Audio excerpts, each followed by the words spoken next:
পিসি যা ইচ্ছে তাই করছো চুরি, ও পিসি যা ইচ্ছে তাই করছো চুরি। রাজ্যটা তোর বাপের নাকি? দুর্নীতিবাজ ভ্রষ্টাচারী, ভণ্ডামিতে এক নম্বরই দুর্নীতিবাজ ভ্রষ্টাচারী। প্রথমত মনীন্দ্রবাবুর বিরুদ্ধে পুলিশ কোনো এফআইআর করেনি। পুলিশ তার বাড়িতে কেন গিয়েছিল এই বিষয়টি পরিষ্কার নয়, সেটা পুলিশ বলতে পারবে। তবে গানের বিষয় নিয়ে তার বাড়িতে পুলিশ যায়নি, এই বিষয়টা আমরা নিশ্চিত হয়েছি।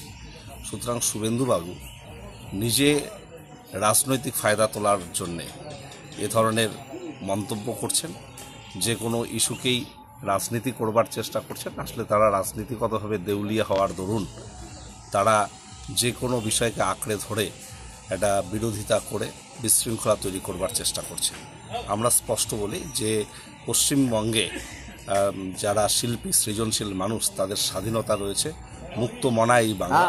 এটা উত্তরপ্রদেশ বা অন্য কোনো রাজ্য নয় যেখানে সাংবাদিকরা নির্ভীকভাবে সাংবাদিকতা করতে পারে না, যেখানে শিল্পীরা তাদের শিল্পী সত্তাকে মুক্তভাবে তুলে ধরতে পারে না। বাংলায় সবটা পারে বলেই আমরা এটা বলতে পারি যে মনীন্দ্রবাবু গান লিখেছেন, তার গানের ভঙ্গিমা, তার বিষয়, সেটা তিনি প্রকাশ করেছেন। কারো কোনো সেই গান নিয়ে কোনো অবজেকশন থাকলে সেটা তাদের ব্যক্তিগত বিষয়, কিন্তু পুলিশের পক্ষ থেকে এই বিষয়ে কোনো এফআইআর হয়েছে বলে আমাদের জানা নেই। একদম নোংরা রাজনীতি করবার চেষ্টা করছে শুভেন্দুবাবু।